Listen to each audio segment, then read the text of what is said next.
Republik presidensial. Republik presidensial itu sistem pemerintahan di mana presiden jadi kepala negara sekaligus kepala pemerintahan, dipilih langsung rakyat dan punya kekuasaan eksekutif penuh tanpa tergantung parlemen kayak di sistem parlementer. Awalnya muncul dari Amerika pas lepas dari Inggris terus diadaptasi banyak negara. Ada versi kuat kayak Amerika dan semi presidensial kayak Prancis. Beda utamanya di pembagian kekuasaan sama parlemen. Kelebihannya stabil karena presiden tetap walau parlemen ribut, tapi kekurangannya rawan otoriter. Sistem ini makin berkembang dengan berbagai modifikasi lokal, pengaruh budaya, dan kadang dikritik karena bisa bikin kekuasaan terlalu terpusat. Contohnya Amerika, Brasil, Indonesia.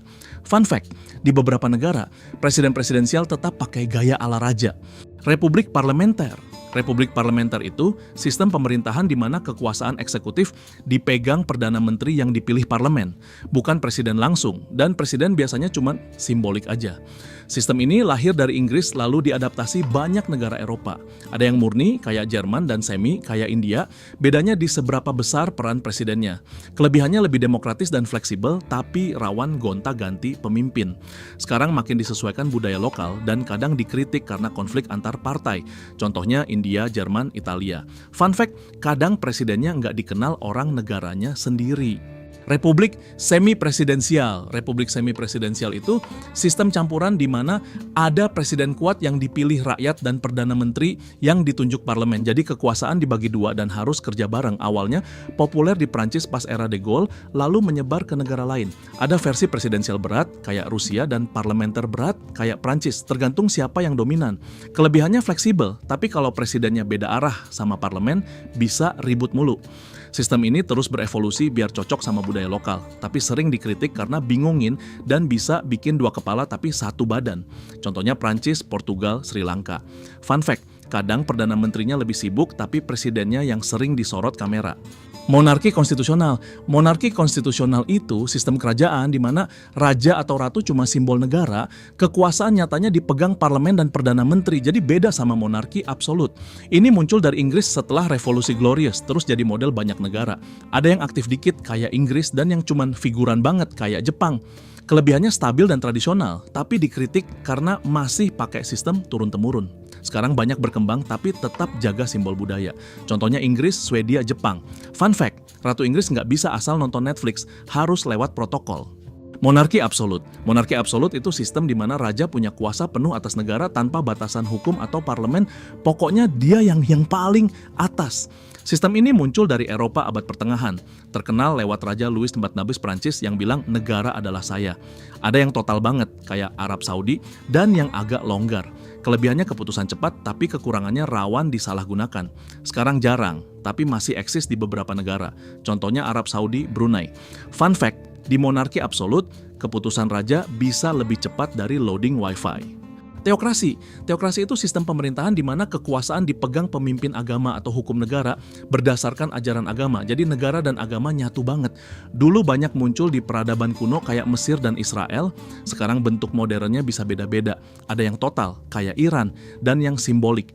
Kelebihannya bisa jaga nilai moral versi agama, tapi rawan diskriminasi dan susah terima perbedaan. Sekarang makin dikritik karena nggak fleksibel di dunia modern. Contohnya Iran, Vatikan. Fun fact, di teokrasi kadang konstitusinya aja dianggap nggak sepenting kitab suci.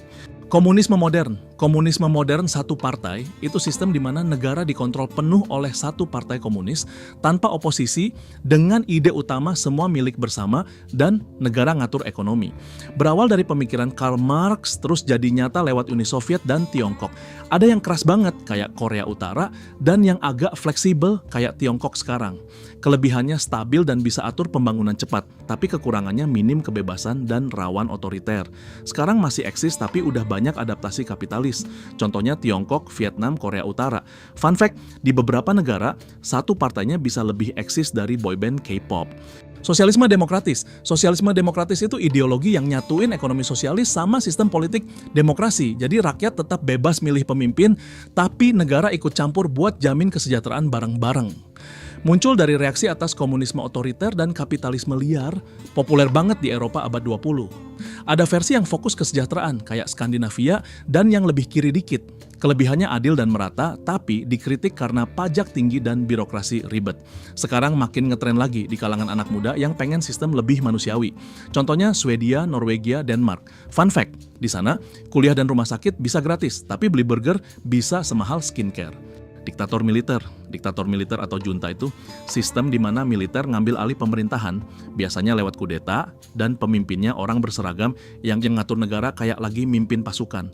Awalnya sering muncul pas negara chaos atau pemerintah sipil dianggap lemah, kayak di Amerika Latin dan Asia Tenggara.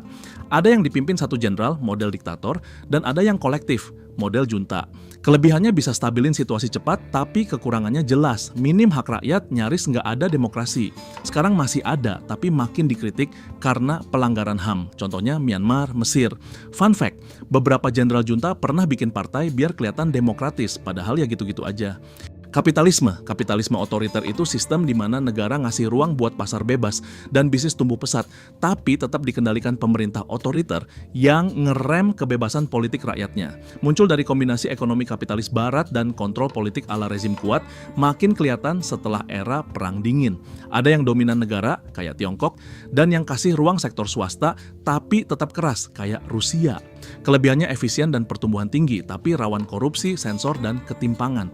Sekarang dikritik karena kaya tapi nggak bebas. Contohnya Tiongkok, UEA. Fun fact, bisnis bisa cuan gede asal nggak ngelawan pemerintah. Federasi. Negara federasi itu sistem di mana kekuasaan dibagi antara pemerintah pusat dan daerah, kayak negara bagian atau provinsi. Jadi tiap wilayah punya otonomi sendiri, tapi tetap satu negara. Muncul dari kebutuhan nyatuin wilayah luas atau beragam, kayak Amerika setelah merdeka. Ada federasi simetris, kewenangannya mirip, dan asimetris, ada yang lebih kuat.